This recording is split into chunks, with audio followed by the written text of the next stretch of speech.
Hello dear student, आशा करता हूँ इस लॉकडाउन के दौरान आप अपने घर में होंगे, सुरक्षित होंगे। आप अपने परिवार के साथ घर में बने रहिए और हमेशा स्वस्थ रहिए, ऐसा मैं प्रभु से आप सभी के लिए प्रार्थना करता हूँ। अब बच्चों आगे देखते हैं।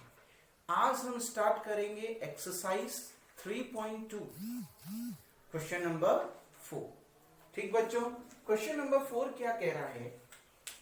आपको कुछ linear pair of equations, linear equations के पेयर नीचे दे रखे हैं। कुछ पेयर ऑफ लीनियर इक्वेशंस आपको दे रखे हैं। आपने ये बताना है कि उसमें से कौन कंसिस्टेंट है और कौन इनकंसिस्टेंट है। क्लियर? आपने ये बताना है कि उनमें से कौन कंसिस्टेंट है और कौन इनकंसिस्टेंट है। फिर जो कंसिस्टेंट होंगे उसको आपने ग्राफिकल मेथड से सॉल्व करना है। क्लियर बच्चों? क्या कहा मैंने? आपने पहले ये बताना है कि सबसे पहले आपने ये बताना है कि कौन से पेयर ऑफ लीनियर इक्वेशन उसमें से क्या है, कंसिस्टेंट है और कौन से इनकंसिस्टेंट है। जो linear pair of equation consistent होगा उसको आपने ग्राफिकल मेथड से सॉल्व करना है। जो इनकंसिस्टेंट होगा उसको सॉल्व नहीं करना है। और कंसिस्टेंट के लिए दो कंडीशन बताई थी बच्चों। पहला, a1 upon a2 does not equals to b1 upon b2। Clear? मैंने इसमें c1 अपॉन c2 भी जोड़ा था, ये लीजिए। लेकिन आज अगली वीडियो में मैं आपको एक चीज क्लियर करवाऊंगा, पहले इसको देख लेते। a1 upon a2 does not equals to b1 upon b2 does not equals to c1 upon c2।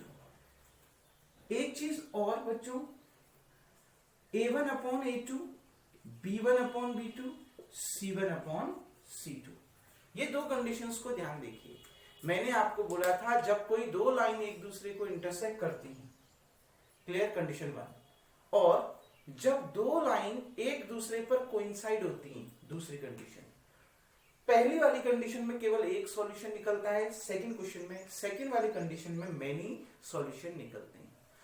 ये तो मैंने आपको डायरेक्ट कहा था कंसिस्टेंट होता है, ये मैंने कहा था कि डिपेंडेंट होता है। डिपेंडेंट के साथ साथ क्या भी होता है, कंसिस्टेंट भी होता है, क्योंकि इसमें सॉल्यूशन तो निकल रहे, मेनी सॉल्यूशन निकल रहे हैं लेकिन सॉल्यूशन निकल रहे।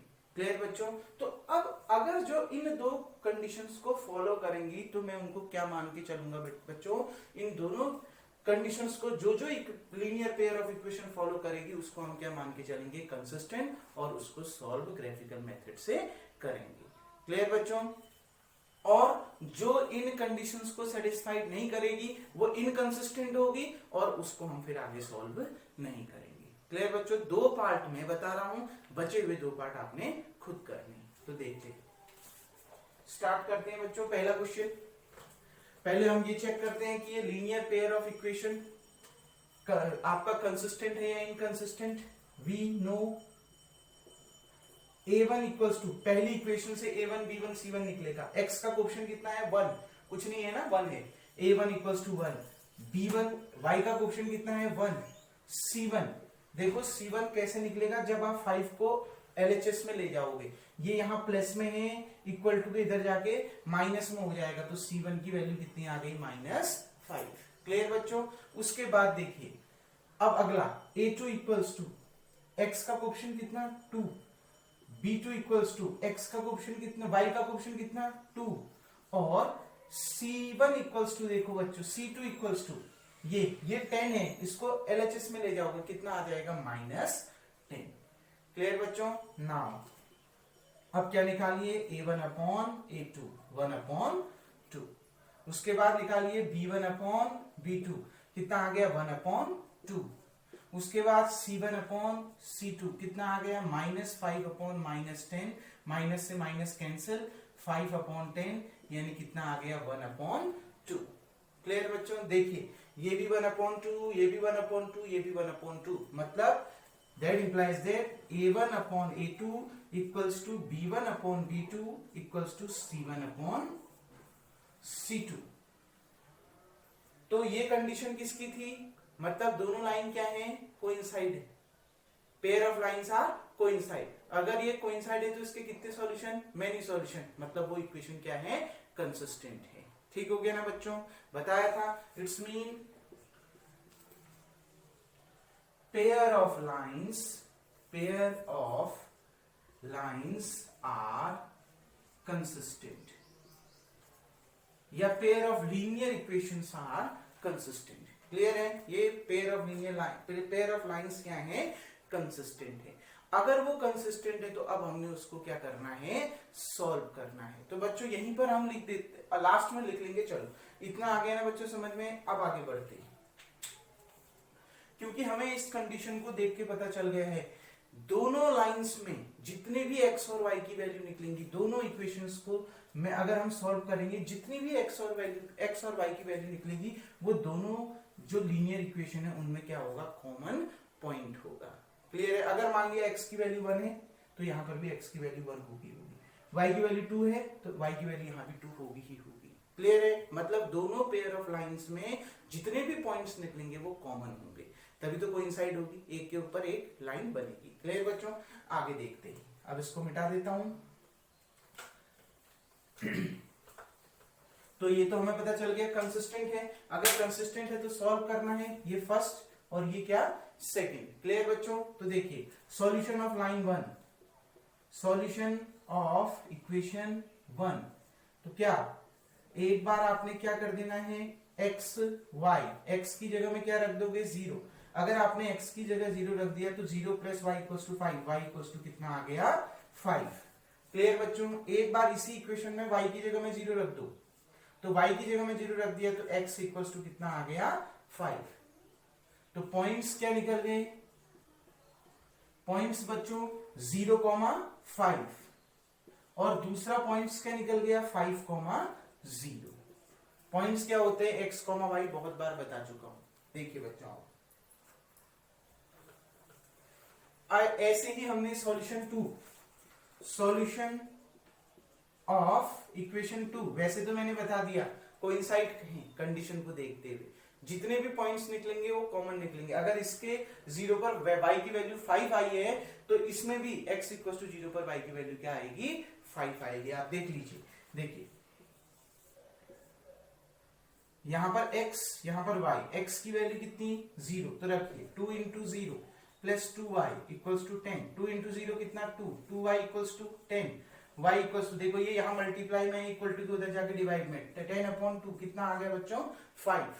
क्लियर? तो y की वैल्यू कितनी आ गई? 5। x, y की वैल्यू कितनी रख दीजिए अब? 0, तो y की वैल्यू 0 रख दी, तो 2x plus 2 into 0 equals to 10, 2x equals to 10, that implies that x equals to 5, क्योंकि ये यहां मल्टीप्लाई में है तो इक्वल टू उधर जाके डिवाइड में आ जाएगा। क्लियर बच्चों?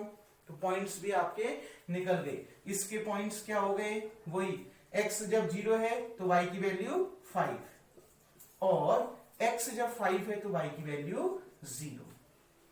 क्लियर बच्चों? अब हम इस लाइन को कहां रिप्रेजेंट करते हैं? ग्राफ में रिप्रेजेंट करते। क्लियर बच्चों? सॉल्यूशन निकल गया। क्लियर है? सॉल्यूशन निकल गया। मेनी सॉल्यूशन है जिसमें से 2 सॉल्यूशन आपने निकाल दिए। बस हमने लास्ट में क्या लिखेंगे? Because they both the pair of line are coincide, it's mean they have many solutions. Clear बच्चों? तो देखिए अब हमें पहले ही पता चल गया कोइंसाइड है, बस ग्राफ में रिप्रेजेंट करना है, क्योंकि ग्राफिकल मेथड से हमने इसको सॉल्व करना है। अब देखिए बच्चों, पॉइंट्स में अलग से उतार लेता हूं। पॉइंट्स आपके पास सीधे सीधे मालूम है, 0,5 और 5,0। क्लियर बच्चों? तो ग्राफ में हम इसको रिप्रेजेंट करते हैं। देखिए ये ओरिजिन हो गया, ओ मान लेते हैं। देखिए 1 2 3 4 5 6, कहीं आगे तक कितना भी ले सकते हैं, क्योंकि हमारे मैक्सिमम x की वैल्यू 5 है, y की वैल्यू 5 है, तो 5 तो हम नहीं लेते हैं 5 तक। 1 2 3 4 5 6, ये y एक्सिस हो गया। अब देखो बच्चों 0,5 मतलब x की वैल्यू क्या? 0। इस पूरी लाइन में बच्चों x की वैल्यू क्या होती है? 0 होती है। ठीक है? और y कितना है? 5, तो y 5 ये है। तो ये पॉइंट हो गया आपका 0,5। अब 5,0, x की वैल्यू कितनी? 5 ये है, और उस समय y की वैल्यू क्या है? 0, मतलब इस पूरे लाइन में y की वैल्यू क्या होती है? 0, यानी ये पॉइंट हो गया आपका 5,0। दोनों पॉइंट्स को मिला दीजिए बच्चों, पहली लाइन ये आ गई। क्लियर? दूसरे लाइन के कोऑर्डिनेट भी क्या थे, यही थे 0,5 5,0 अभी निकाला था।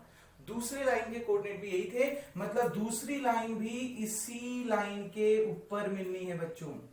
आ गई ना बात समझ में, दूसरी लाइन भी इसी लाइन के ऊपर मिलनी है, तो हम उसको क्या कर देते हैं, ये उसके लिए दूसरा एरो दिखा देते हैं इस तरीके से। क्लियर है, पहला एरो पहली लाइन के लिए, सेकंड एरो किसके लिए बच्चों, सेकंड लाइन के लिए। क्लियर, तो मतलब एक लाइन के ऊपर ही आपको दूसरी लाइन मिल रही, क्योंकि दोनों लाइंस में जो पॉइंट है वो क्या है, कॉमन है। क्लियर है बच्चों, तो एक लाइन के ऊपर जब दूसरी लाइन मिलती है तो वो क्या होते हैं, coincide. It's mean the pair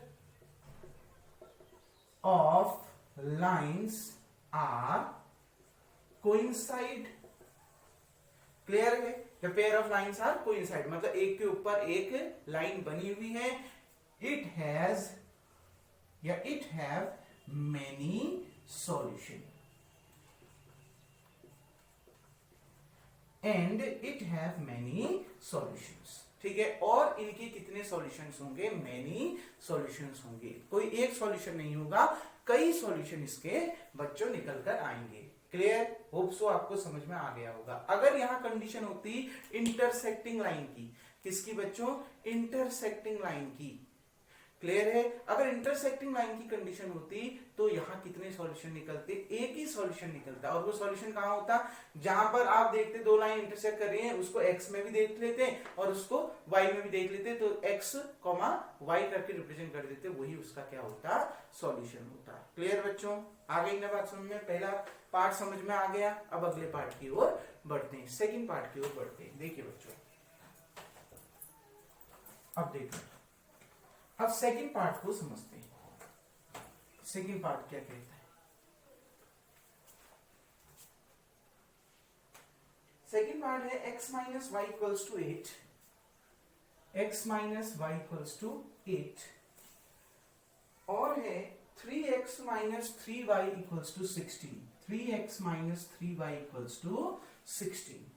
clear बच्चों, तो इसको देखिए, सेकंड पार्ट है, we have a1 equals to x का कोएफिशिएंट कितना है 1, b1, y का कोएफिशिएंट कितना है -1, माइनस आ गया ना बाहर से, है तो कुछ नहीं तो 1 ही होगा, लेकिन माइनस भी है तो -1, c1, ये 8 को आप इधर ले जाइए बच्चों, क्या हो जाएगा -8। क्लियर, और ऐसे ही a2 इक्वल्स टू x का कोएफिशिएंट कितना 3, b2 इक्वल्स टू y का कोएफिशिएंट कितना -3, C2 इक्वल्स टू, इसको आप इधर ले जाइए, ये 16 है, इधर ले जाके क्या आ गया -16। क्लियर बच्चों, अब देखिए, now a1 upon a2 equals to 1/3, b1 upon b2 equals to -1 upon -3, minus से माइनस कैंसिल, कितना 1/3, c1 upon c2 equals to -8 upon -16, minus से माइनस कैंसिल 8/16, यानी 8 1 जा 8 और 8 2 जा 16। देखो ये 1/3, ये 1/3 और ये 1/2, मतलब क्या, दैट इंप्लाइज दैट क्या बच्चों, a1 upon a2 equals to b1 upon b2 does not equals to c1 upon c2। Clear है बच्चों, a1 अपॉन a2 बराबर है b1 अपॉन b2 के, लेकिन does not equals to c1 upon c2। और ये कंडीशन किसकी होती है, पैरेलल की होती है। It means the pair of lines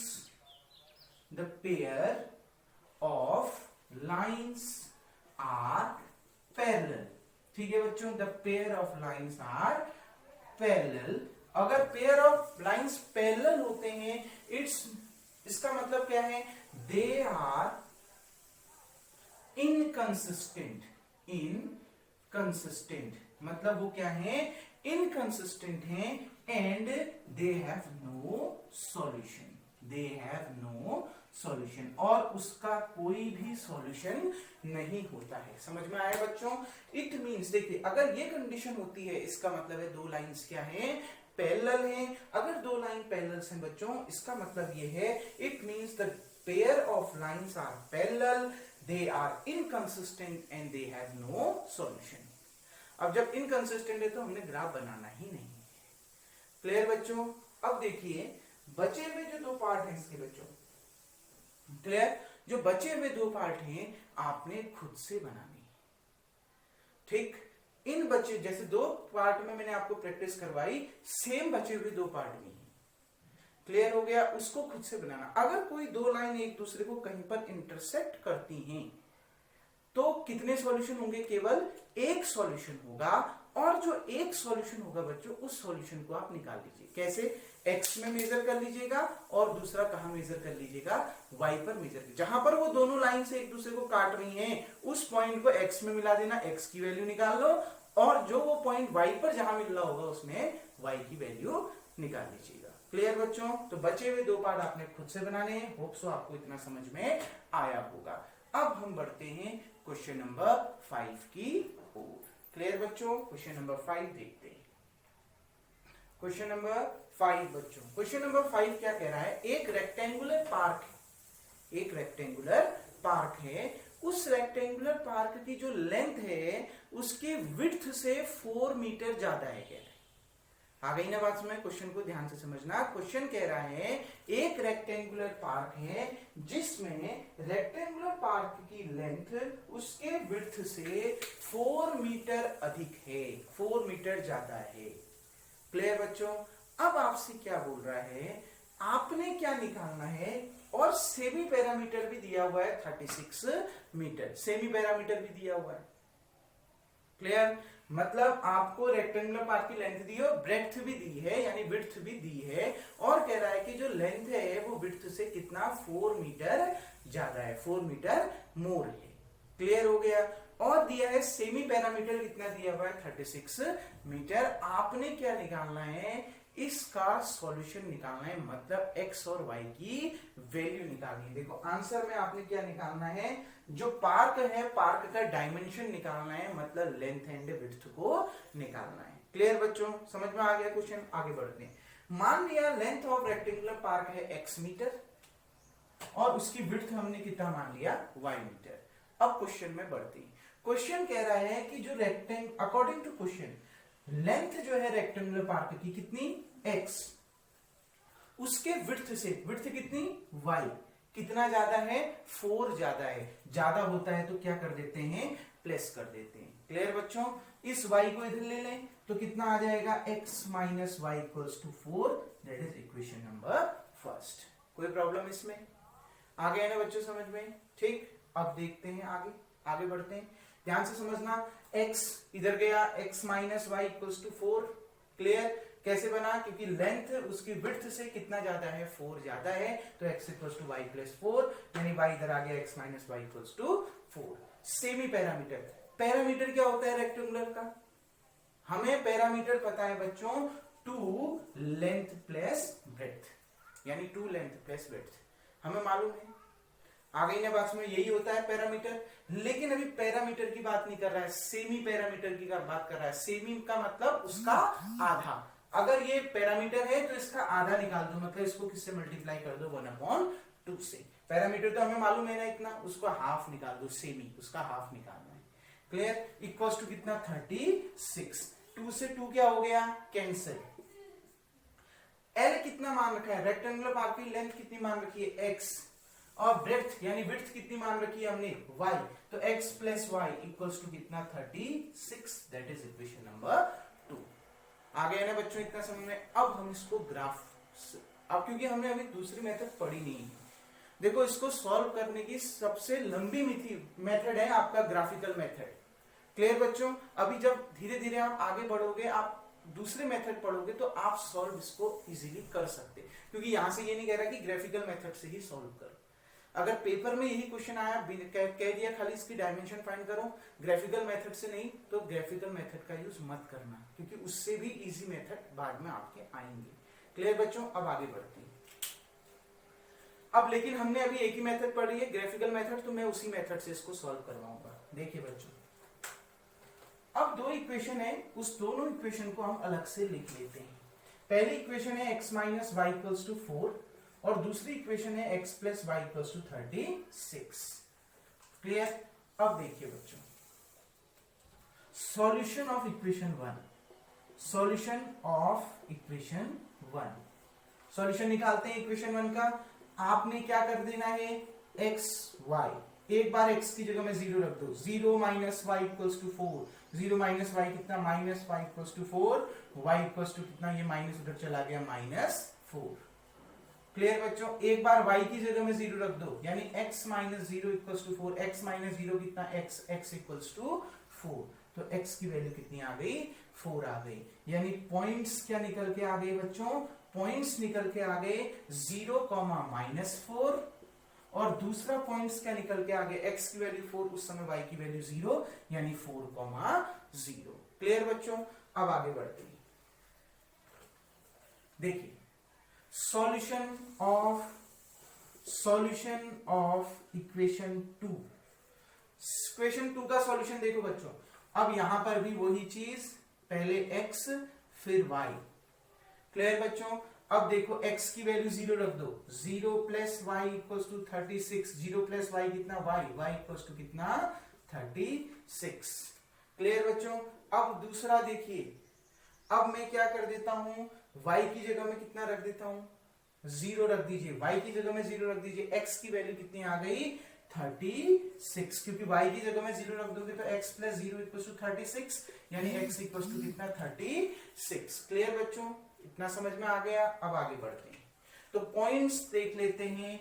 points क्या लिखेंगे हम, इसके पॉइंट्स लिखेंगे 0, 36 एंड 36, 0, 0, 36, 36, 0। क्लियर बच्चों, अब आगे बढ़ते हैं। अब पहले पॉइंट्स को अलग से उतार लेते हैं। क्लियर बच्चों, पहले हम दिए गए पॉइंट्स को अलग से उतार लेते हैं। देखो पॉइंट्स क्या क्या हैं, 0, -4, 4, 0, ये पहली लाइन के हो गए। दूसरी लाइन के 0, 36, 36, 0 हो गए। क्लियर बच्चों, देखो हम ये देख रहे हैं, ये दोनों 4 की टेबल में आ रहे हैं ना बच्चों। 36 तो आता ही है, 4 तो 4 की टेबल में आएगा ही आएगा। तो क्यों ना हम दोनों x में भी और y में 1 यूनिट इक्वल्स टू कितना ले, 4 मीटर ले लें। क्लियर है, दोनों एक्सिस में। तो देखिए ये हम इस तरीके से बना लेते हैं। ठीक, देखिए आप यहां पर 4, 8, 12, 16, 20, 24, 28, 32, 36, 40, ऐसे ही ऊपर भी ले लेता हूं, 4, 8, 12, 16, 20, 24, 28, 32, 36, ये y एक्सिस हो गई, ये x एक्सिस हो गई। अब नेगेटिव भी है, y की वैल्यू नेगेटिव भी दे रखी है, तो देखो -4, -8, -12, -16, सो ऑन हम ले लेंगे नीचे को। यहां पर भी -4, -8, -12, -16, -20, -24, सो ऑन हम ले लेंगे आगे को, आते रहेगा। अब हमने ग्राफ रिप्रेजेंट करना है, तो ग्राफ देखिए बच्चों कैसे बनाएंगे। ठीक, 0, -4, 0, -4 मतलब x की वैल्यू 0। इस पूरी y वाली लाइन में x की वैल्यू क्या होती है, 0, और y की वैल्यू कितनी है, -4। तो -4 कहां है, यहां है। तो ये वाला पॉइंट हो गया बच्चों 0, -4।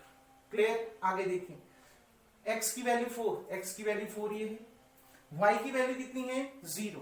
तो y की वैल्यू 0 है, मतलब इस पूरी लाइन में y की वैल्यू 0 होती है, यानी ये पॉइंट हो गया 4, 0।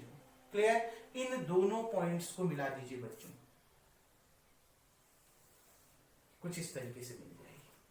क्लियर, आ गई ना बात समझ में। अब देखिए इसके बाद 0, 36, 0,36 देखिए बच्चों, 0,36 मतलब x की वैल्यू 0, इस पूरी लाइन में x की वैल्यू 0 होती है, और y की वैल्यू कितनी है बच्चों, 36, y की वैल्यू 36 ये है।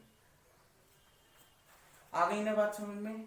क्लियर बच्चों, तो देखिए y की वैल्यू कितनी है, 36 है, तो ये वाला पॉइंट हो गया 0,36।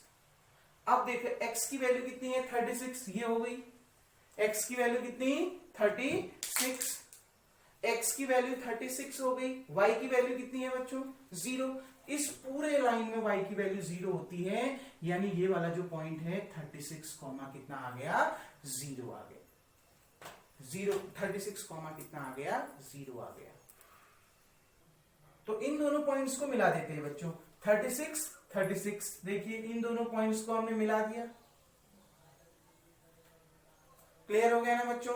देखो पहली जो लाइन थी आपकी वो क्या आई थी आपका x minus Y equals to 4। जो दूसरी लाइन थी वो आपकी क्या आई थी x plus y equals to 36।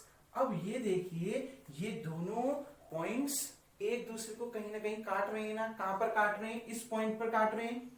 तो इस पॉइंट को x में भी मिला दीजिए। ये 20 पर मिल रहा है। किस पर मिल रहा है 20 पर। और इसी पॉइंट को y पर भी मिला दीजिए। कहां मिल रहा है मेरा एग्जैक्ट 16 में नहीं मिल रहा है लेकिन आपका एग्जैक्ट 16 में मिलेगा क्योंकि आप ग्राफ पेपर का यूज करेंगे। मैंने स्केल का यूज नहीं किया है, ग्राफ पेपर का यूज नहीं किया है। क्लियर बच्चों। तो मैंने इस पॉइंट को x एक्सिस में मिला दिया तो x बराबर 20 मिल गया, y में मिला दिया तो y बराबर 16 मिल गया। मतलब we get x equals to 20 metre या x equals to 20 and y equals to 16। Unit भी लिख देंगे तो मीटर। x हमने क्या माना था देखो x की वैल्यू 20 y की वैल्यू 16।